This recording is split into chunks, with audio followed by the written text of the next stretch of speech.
El texto de hoy requiere que nos pongamos en situación, y que imaginemos la escena. Porque cuanto más imaginemos la escena, más capaces seremos de comprender la importancia de los gestos y la importancia de las palabras de Jesús. ¿Cuántos de vosotros habéis oído hablar de la comunidad de los 4 amigos? ¿A qué nadie? ¿Verdad? ¿Pueden 4 personas ser una comunidad? ¿Ser una iglesia? Y en ese caso, ¿para qué sirve una comunidad tan pequeña? ¿Qué trascendencia puede tener? Este relato es un relato en el que Marcos pone de manifiesto la autoridad de Jesús como el Hijo de Dios. Y lo primero que llama la atención son 3 focos que hay en esta historia. Es como si fueran 3 historias en una, ¿no? Es la misma historia, pero vista desde 3 puntos de vista diferentes. Hasta el punto que podríamos empezar la historia diciendo: estos son 4 amigos, un paralítico y unos escribas que van por el camino, pero no es un chiste, no es un chiste. Tiene un final muy diferente y muy aleccionado, que vamos a ver ahora. Pero sí que es cierto que son 3 focos diferentes, ¿no? Por un lado tenemos al paralítico. ¿Quién es el paralítico? El paralítico es un hombre que está hundido en la pasividad. ¿Por qué? Porque no puede moverse por sí mismo. No dispone ni siquiera de una silla de ruedas, ni de un elemento que le permita independizarse y ser una persona con cierta dignidad.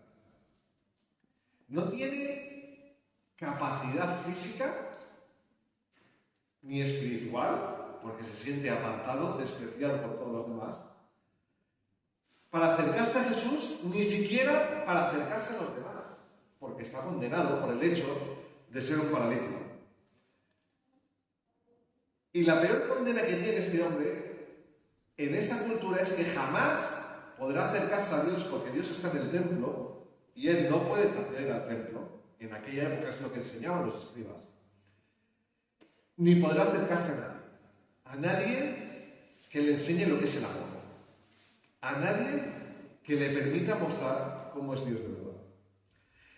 Está condenado, y esta es la tristeza y la tragedia de su historia, a vivir de segundos de calidad de la gente que pasa por ahí, y cuando le ve, le echa unas monedas. Eso es lo máximo a lo que puede aspirar en cuanto a sentirse mal. Y la primera pregunta que viene a nuestra mente es: ¿y qué ha hecho este hombre para tener semejante desgracia, verdad?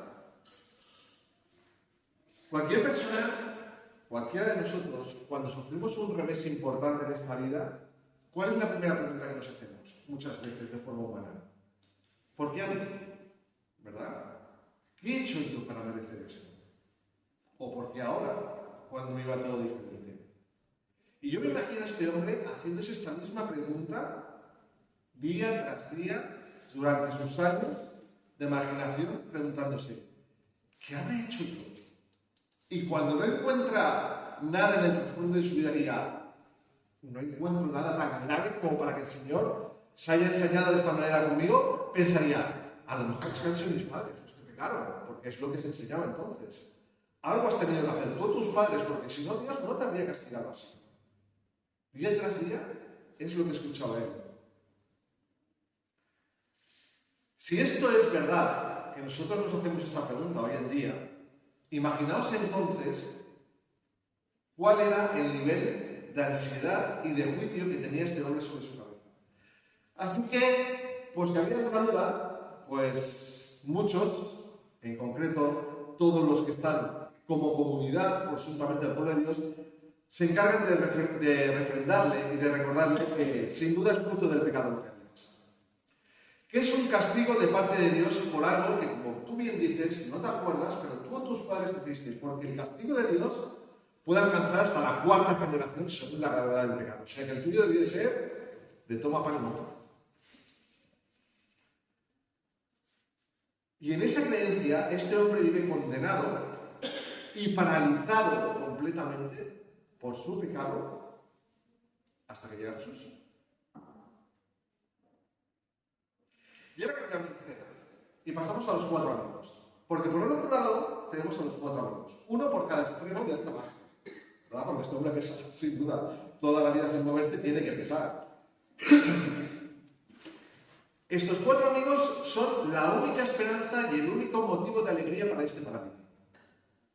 Son la constatación de las palabras que Pablo más tarde escribiría diciendo: 3 cosas son las que permanecen: la esperanza, la fe y el amor. Pero la mayor de ellas es el amor. Como hemos cantado ahora mismo, el amor de Dios es más dulce que la miel. Y este texto nos habla de la importancia de la fe que ellos tienen. Porque por la fe de ellos, el paralítico, dice el texto, fue sanado. ¿Y por qué es importante esta fe? ¿Qué tiene de especial esta fe? Es una fe que se pone en marcha porque tiene como fundamento la amistad y el amor hacia este paralítico. De tal manera que lo ven en su condición y al ver la injusticia se indigna y dice: no puede ser que permanezcan así para siempre. Y el amor que hace, actúa, se pone en marcha. Vamos a buscar a Jesús. Hay un hombre en Nazaret que te puede sanar. El amor hacia esa persona que es incapaz de moverse hacia sí mismo, hacia la esperanza de Jesús. Los 4 amigos y el paralítico. Nos falta el tercero, los escribas. Para mí es la parte más triste quizás de la historia. Porque aunque para nosotros los escribas son como si fueran los malos de la película, porque son los que siempre ponen en lucha a Jesús y en enfrente, realmente en esta historia son los más desgraciados. Porque, como veremos al final de la historia, para ellos no va a haber nada. Para ellos no hay esperanza, por cuanto no pueden creer ni tener fe en Jesús, ni en el mensaje que Jesús trae. ¿Sabéis por qué? Porque ellos ya tienen su propio mensaje. Entonces, ¿quién nos va a enseñar este? Nosotros ya sabemos quiénes somos, los elegidos del pueblo de Dios de Israel. Para ellos, tampoco habrá ni alegría ni regocijo cuando ven que el cojo es sanado. Ni alegría ni regocijo cuando ven a una persona totalmente restaurada y sanada, que es recuperada para la vida y de vuelta a la vida. Y no lo hay porque ellos lo ven todo en una clave religiosa. Y ojo al dato, porque esto nos puede pasar a nosotros también. Ellos piensan: sí, vale, ha sanado y ha restaurado la vida y este pobre ya. ¿Por qué no lo ha hecho como mandará? Empieza a alegrarse, ¿no? Ellos piensan: ¿por qué no se fue al templo y hizo delante del sacerdote una ofrenda y el sacerdote habría sido mucho más santo, mucho más correcta? No tiene que venir Jesús, uno de Nazaret, a enseñarnos cómo se hacen las cosas, ¿no? Y así es como lo ven ellos. Y en esa indignación viven y se mueven.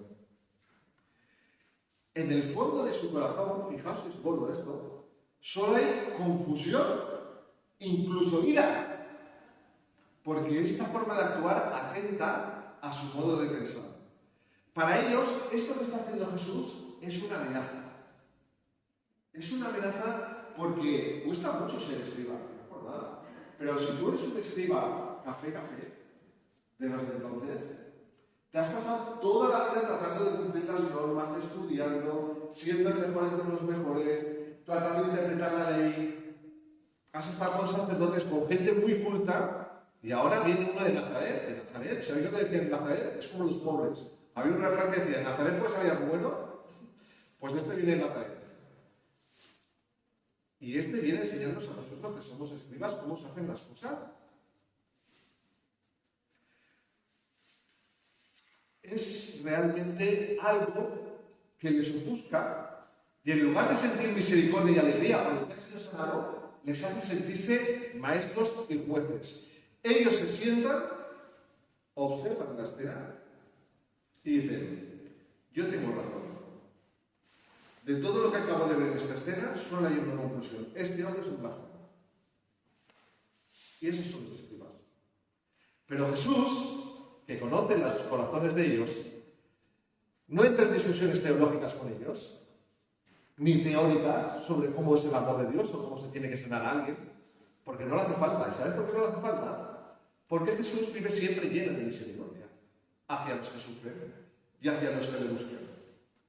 Él vive lleno de misericordia hacia los demás. Misericordia de Dios es el favor no merecido que tenemos de parte de Dios hacia nosotros. Y cuando Él ve cómo la fe de estos hombres ha sido capaz de movilizarse de tal manera que sin impedir los obstáculos que tenían a su alcance, porque había una gran multitud, son capaces de superar todos esos obstáculos para traerlos delante de Él, yo tengo que actuar. Aquí no puedo callarme, dice Jesús. Y entonces les da 3 órdenes al paralítico que son toda una declaración de intenciones. Y son 3 órdenes que tienen que ver con los 3 puntos que voy a comentar esta tarde. El primer punto tiene que hablar con creer, o tiene que ver con creer en el perdón que Dios nos da. Fijaos, 3 órdenes sencillas, directas, muy claras. Primera, levántate. Es decir, ponte en pie. Recupera tu dignidad. Estás liberado de aquello que te tenía paralizado. Eres libre, sano, restaurado para siempre. Segunda, ahora que ya eres libre y que tu pecado ha sido perdonado, coge tu camilla, es decir, enfréntate al futuro que viene, sabiendo que nunca más vas a tener que estar paralizado. Levántate, coge tu camilla y vete a tu casa. No dice vete a tu casa, dice vete a tu casa. Es decir, cumple con tus obligaciones como cualquiera, porque la restauración es total. Y esto me hace pensar en cuántas personas conocemos que están paralizados de pies a cabeza por sus pecados. Incluso con nosotros mismos, ¿cuántas veces el pecado nos mantiene paralizados con miedo, con temor, paralizados por un falso sentimiento de culpa, que a veces nos mantienen como inmóviles porque creemos que realmente nada va a cambiar? Porque ya lo hemos intentado muchas veces, vencer este pecado o cambiar esta situación y nunca lo hemos conseguido hacer. No tiene sentido volverlo a hacer otra vez, ¿no? Porque pensamos que nada cambiará. Y en lugar de coger el perdón que Jesús nos ofrece, preferimos vivir como paralíticos. En lugar de disfrutar de nuestra liberación por el pecado que Dios nos ha dado, de una forma total, de manera que podemos volver a afrontar cualquier cosa en el nombre de Jesús, no ya en nuestra fuerza, preferimos vivir con una especie de ¿y si no es así? ¿Verdad? De duda en nuestro creer. Y nos aferramos a nuestras miserias y pensamos que incluso decimos, Señor, tú me has ayudado mucho, me has cambiado la vida, has cambiado muchas de mis situaciones, pero hay una situación que yo creo que no puedes cambiar. O a lo mejor hay algo incluso en mi vida que no te quiero entregar porque no creo que puedas cambiarlo o no quiero que lo quieras cambiar. ¿Verdad? Y por un lado nosotros somos como los escribas, somos bastante hipócritas, ¿verdad? Porque decimos, no, el amor de Dios es insondable, todo lo puede, todo es capaz de cambiar a las personas y nosotros, sin embargo, estamos como reticentes, como que no vamos a dar el último paso de fe, ¿verdad? Y en lugar de pensar, ¿podría ser esa persona que Dios quiere que sea? Acabamos pensando, Señor, tú sabes que no soy lo que debería ser. Y cambiamos. Deformamos el amor que hemos recibido, el perdón que hemos recibido, y lo acabamos oscureciendo, empequeñeciendo. Y acabamos bloqueados por nuestros propios pecados. Tenemos como instaurados en nuestra cabeza un chip que nos hace pensar que para recibir algo, primero tenemos que merecerlo, ¿no? Porque es lo que nos han enseñado como niños. Desde pequeño, ¿qué hacíamos? Nos portábamos como bien o mal. Y no nos decían nuestros padres, pórtate bien, porque si te portas bien, te queremos más. Pórtate bien, que si no, tal cual. Y entonces pensaba, pues me tengo que portar bien para que me quieran más, para conseguir esto. Pero no es así. Incluso hoy hacemos cosas con las personas que amamos y cuando estas personas nos dan la espalda, no te decimos, ¿será posible? Con todo lo que yo he hecho con esta persona y cómo me está devolviendo las cosas, somos egoístas. Pero en Dios, en Jesús, no hay ni una sombra de egoísmo. Y nos damos cuenta que esta experiencia de Dios es diferente a todas las experiencias de amor que hemos vivido. Y en cierto modo, por eso decía antes esto, nos pasa como a los escribas, que decían, cuidado, o juzgar a los escribas, que a nosotros nos pasa igual. Porque no podemos entender esta forma de actuar de Dios, de entregarse completamente a cuerpo descubierto sin pedirnos nada a cambio. ¿Cómo? ¿Me das todo esto? ¿Qué quieres de mí? No, no quiero nada. ¿Cómo que no quieres nada? No es posible, tienes que querer algo de mí. Y lo único que nos enseña este pasaje es que hay que creer. Lo único que Dios nos pide es, si crees en mi perdón, si crees en mí, yo te voy a liberar. Y te voy a dar una esperanza eterna. Y te voy a restaurar. Y te voy a dar un futuro que tú todavía no conoces. Y no me importa que tengas 20, 30, 50 o 80. No, Señor, pero yo tengo 80. ¿Cómo vas a hacer algo nuevo conmigo? ¿Pero tú quién te crees que soy yo? Dice el Señor. ¿No soy yo el que he creado el universo?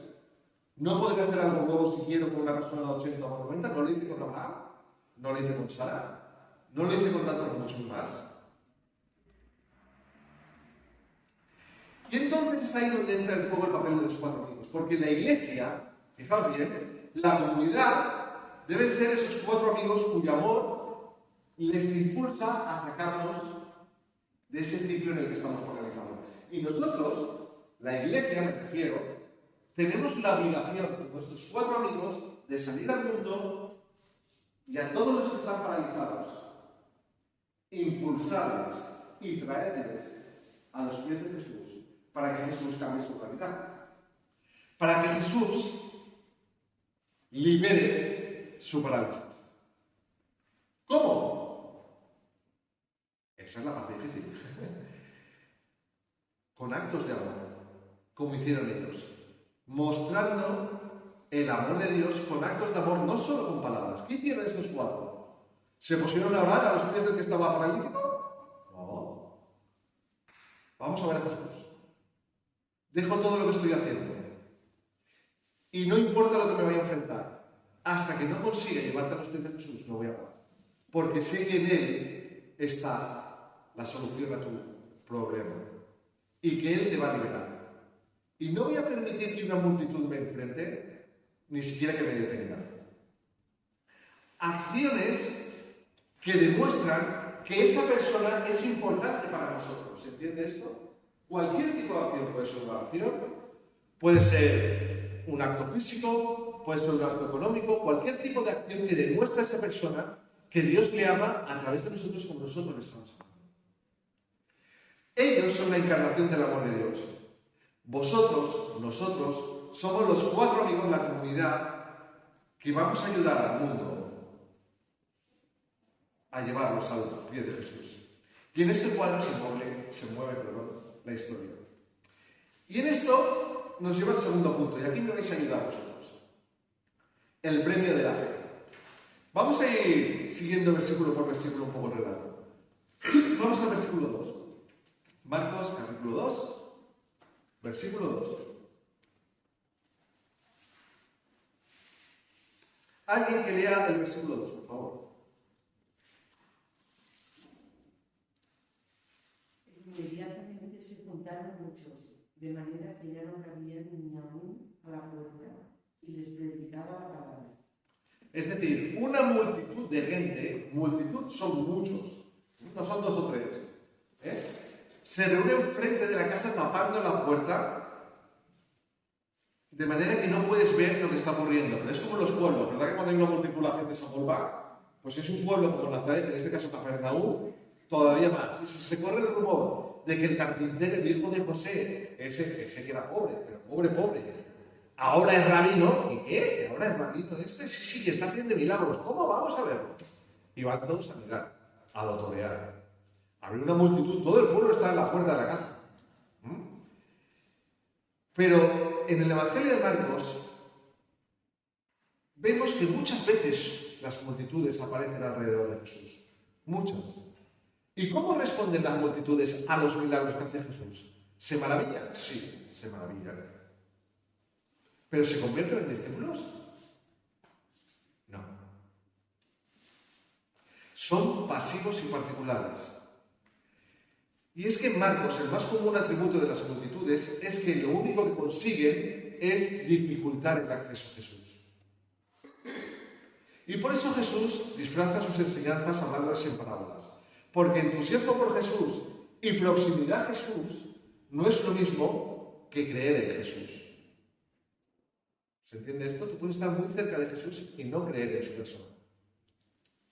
Tú puedes tener mucho entusiasmo. Los teólogos son personas que tienen clarísimo la existencia de Jesús y de Dios, pero no creen en el Dios vivo. Algunos de ellos, otros sí. Seguimos, versículo 4. ¿Alguien que lo lea, por favor? Como no podían acercarse a él a causa de la multitud, descubrieron el techo de donde estaba y haciendo una abertura bajaron el lecho en que yacía el paralítico. Muy bien. Es decir, hicieron una abertura en el tejado para bajar a su amigo a la presencia de Jesús. En aquellos días, mejor dicho, y en aquellas casas típicas, los tejados solían ser tejados planos. Tejados que eran con vigas de paja y de barro atravesadas, que no eran muy complicadas de realizar, pero que, tenían su importancia, porque cuando tú rompías por arriba del tejado, puede ser que fuera fácil de romper el barro y la paja, pero para que luego no te caigan goteras, reparar aquello es difícil, ¿eh? Y yo no sé si habéis estado como en los pueblos cuando en verano hace calor, y aquí estas casas tenían en la parte de arriba la posibilidad de tener una escalera en la parte de atrás por la que tú subías y te tumbabas en el tejado y te ponías a la fresca. Y así por lo menos podías estar un poco más a gusto a la hora de descansar, ¿no?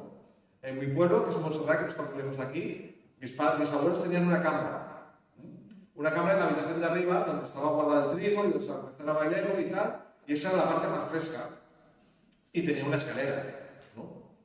Pues en estos casos, en estas casas, mejor dicho, había una escalera afuera que permitía el acceso al tejado. Y subir a una persona paralítica no debía ser absolutamente nada fácil. Porque es una solución valiente.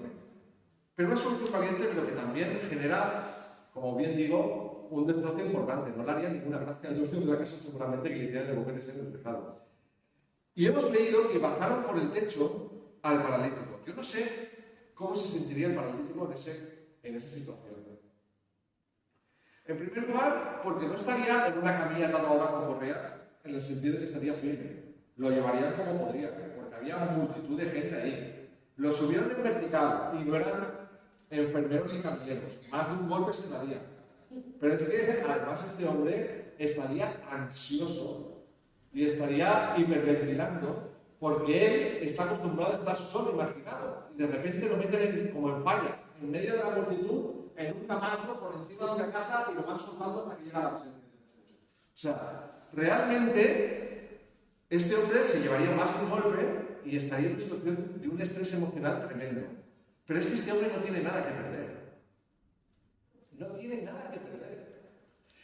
Y cuando nosotros nos rendimos a nuestra situación o a nuestro pecado y decimos, Señor, ya no tengo nada que perder, haz tú la obra que tienes que hacer en mí. Entonces el Señor es cuando pone su mano y restaura. Pero hace falta que nosotros se lo pidamos. Hace falta que nos encontremos en esta situación de desesperanza para que la sanidad y la restauración por parte de Dios en nuestras vidas, ese futuro, esa persona que quiere hacer de nosotros, tenga lugar en la plenitud de su obra. Era un hombre sin esperanza, pero en ese momento tiene la esperanza que ha sido contagiado por la fe de los que creen. Esos 4 amigos que le han llevado a la fe y le han llevado delante de la presencia de Jesús. Y versículo 5, vamos a leerlo, la primera parte. ¿Qué dice el versículo 5? Viendo Jesús la fe de ellos, dice al paralítico: Hijo, tus pecados te son perdonados. Hasta ahí. Viendo Jesús la fe de ellos. La fe que ve Jesús no se trata de una fe intelectual, ¿verdad? Ni tampoco es una fe emocional, ni una fe teórica. Yo creo realmente que, y formulo una hipótesis, ¿verdad? No, Jesús está viendo la fe en acción. La está viendo movilizarse en base al amor que esos hombres tienen por él. Y entonces, cuando Jesús lo ve, no puede hacer otra cosa que actuar. Porque en Marcos, Jesús premia constantemente la fe que persiste frente a los obstáculos. Fijaos que Jesús tiene la posibilidad de leer los corazones de las personas como Hijo de Dios. De hecho, a los escribas, como veremos más adelante, les hace una pregunta que tiene que ver con que ya sabe lo que piensan en sus corazones. Pero en este caso, aquí Jesús no hace falta que lea los corazones de los 4 amigos. Lo está viendo. Está viendo cómo actúan, ¿verdad? Y es que Jesús siempre premia la fe que persiste frente a los obstáculos, como veremos a lo largo de todo el Evangelio. Por ejemplo, con Jairo. ¿Recordáis el capítulo de la hija de Jairo? Jairo no es convencido por los vecinos cuando le dicen: Jairo, deja de molestar al maestro, hombre, que tiene muchas cosas que hacer. De verdad, que ya te ha dicho que los discípulos que no pueden hacer nada. Deja ya de molestar a Jesús. Además, Jairo, tu hija ya ha muerto. No hay nada que hacer. ¿Y Jairo qué hace? ¿Se deja vencer? No. Jairo se va con Jesús al lecho de la niña y Jesús le dice a la niña: levántate. Que es el mismo levántate que le está diciendo al paralítico. Y la misma palabra levántate es la que se usará cuando Jesús resucite en la cruz. Se levantó de los muertos. Tiene la misma raíz. ¿No? Y la niña que hizo, se levantó inmediatamente, anduvo, mejor dicho, causando el espanto de todos y el temor de todos. El ciego Bartimeo. ¿Os lo imagináis? Una persona ciego, con los ojos, lógicamente, que no puede ver, que empieza a escuchar que viene un tal Jesús de Nazaret. Y se pone a gritar a grito pelado a los 4 vientos: ¡Jesús, hijo de David, ten misericordia de mí! Y todos del pueblo dicen: no, haga más. ¡Que tenga misericordia de mí, Jesús! Que no puedo llegar, no sé dónde está, ¿qué hago? Grito para que me oigas. Para que tengas misericordia, aunque no lo merezco. Por favor, acuérdate de mí. Ese es Bartimeo. ¿Y qué le dice Jesús? Tu fe te ha salvado. O cuando el niño que está con... el padre del niño que sufre de convulsiones le dice: si puedes hacer algo, yo sé que está muy lejos, pero si puedes hacer algo, no hace falta que vayas, di una palabra y mi hijo se hará. Jesús dice: ostras, si puedes creer, al que cree todo es posible.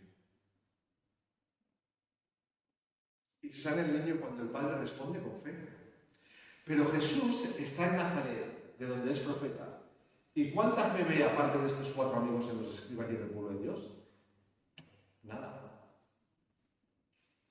Y entonces, y esto nos da lugar al último punto, establece cuál es su autoridad. Como una segunda oportunidad para decirles: vosotros no sabéis quién soy yo, ya que he venido aquí, ¿verdad? Pues os lo voy a mostrar. Y más que Galileo o Nazareno, Jesús aquí parece gallego. Porque contesta una pregunta de ellos con otra pregunta. ¿Pero tú quién eres para perdonar pecados? Y Jesús a la gallega le dice: ¿pero qué pensáis estas cosas en vuestros corazones? ¿Qué creéis que es más fácil? Vamos a leer versículos 8 y 9. ¿Alguien lo lea? Y conociendo luego Jesús en su espíritu que pensaban de esta manera, dentro de sí mismo les preguntó: ¿por qué pensáis así?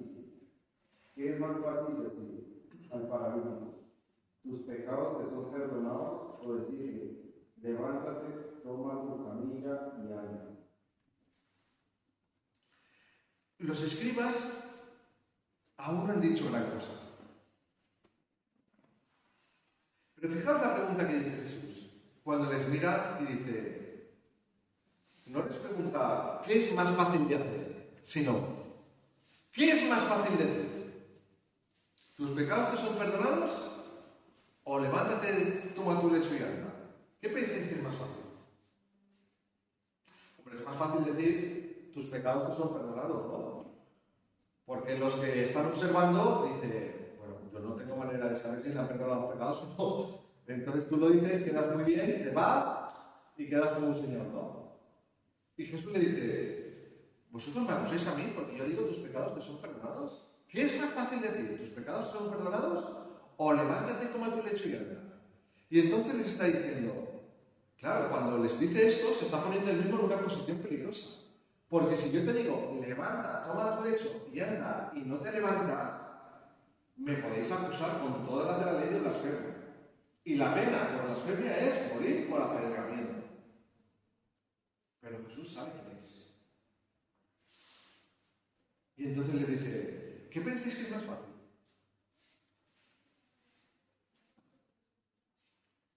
Así que Jesús corre el peligro de revelarse como un fracasado y un blasfemador, o corre el peligro de revelarse como el Hijo de Dios. Y entonces vemos que Jesús había mostrado su poder y su autoridad en la esfera física, sanando a personas, en la esfera espiritual, cuando expulsó a demonios, y ahora en la esfera moral dice, como soy el Hijo de Dios, tengo poder para perdonar los pecados. Porque vosotros, los escribas, estáis diciendo que este hombre está enfermo, ¿por qué? Porque sus padres o él pecaron. Y por eso está enfermo, ¿no es cierto? Levántate, toma tu lecho y anda. Porque si soy capaz de sanar la enfermedad, significa que yo tengo también capacidad para perdonar los pecados que le han hecho caer enfermo. Y de esta manera habla el mismo lenguaje que los escribas para que puedan entender. ¿Lo entendéis ahora? ¿Entendéis quién soy yo? ¿Y cuál es la conclusión de esta historia? Pues podemos sacar 3 conclusiones. La primera, que el amor siempre se expresa en acción. Como diría el pastor de mi iglesia, Eduardo de Las, debería estar prohibido amar sin demostrarlo. Debería haber una ley que nos multara, nos sancionara cuando hablamos de palabra y no amamos de corazón. Como dice el refrán, mucho te quiero bonito, pero vamos, poquito, ¿verdad? O hechos son amores, no las razones. Pero lo que está diciendo es que el amor, el auténtico amor, siempre lleva a la acción. Por eso Dios, a través de su Hijo, vio la situación en la que estábamos y envió a su Hijo para que en rescate por nuestras faltas pudiéramos tener la vida eterna y la vida que Él desea que nosotros tengamos aquí en la tierra.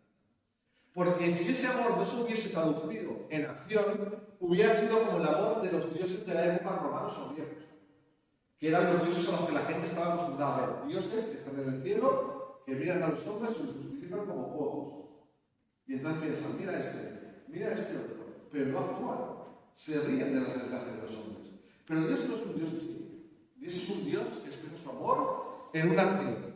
La acción de entregarse absolutamente hasta la misma muerte y muerte de cruz. El amor siempre se expresa en una acción. Segunda conclusión. Cuando mayor es el amor, mayor es la fuerza de la fe.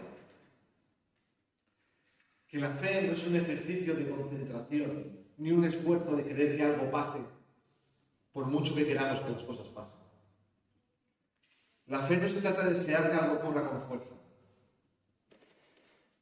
La fe es la certeza de que en Dios y solo en Dios, y no por nuestros actos, vamos a encontrar una respuesta a nuestra situación. ¿Por qué? Porque Dios es amor. Y el amor no permanece impasible. Por eso sabemos que la respuesta del amor de Dios va a llegar a nosotros. Y cuando lo creemos, entonces mayor es la fuerza del amor y de la fe. Tenemos la certeza de que actuará. Puede que esa respuesta no sea la que nosotros queramos, pero la fe que busca respuesta en Dios siempre tiene una respuesta de acuerdo a la misericordia de Dios. Y la tercera cosa que podemos aprender es que el perdón que Dios nos da nos pone en pie, como al paralítico. Y preguntaréis, ¿en pie para qué? Para dejar de vivir paralizados por nuestros miedos y por nuestros pecados. Para que podamos acompañar a otros en abandonar sus miedos y sus pecados. Para que nos convirtamos en aquellos amigos de aquellos que aún están paralizados y llevarnos ante Jesús, quien tiene toda autoridad para liberar y restaurar a las personas. Y cuando todo esto tiene lugar, es decir, cuando estas tres cosas que he dicho tienen lugar, cuando creemos en el perdón y lo celebramos, cuando actuamos con amor y nuestra fe crece, ¿sabéis qué ocurre? Versículo 12. Que alguien lo lea. Que sean sus palabras, nada más. Entonces él se levantó en seriedad y tomando su lecho salió del delante de todos, de manera que todos se asombraron y glorificaron a Dios diciendo: nunca hemos visto tal cosa. Nunca hemos visto tal cosa. ¿No desearías tú decir esas mismas palabras? ¿Otra vez? Pues ya sabemos qué es lo que hay que hacer. Que el Señor nos ayude.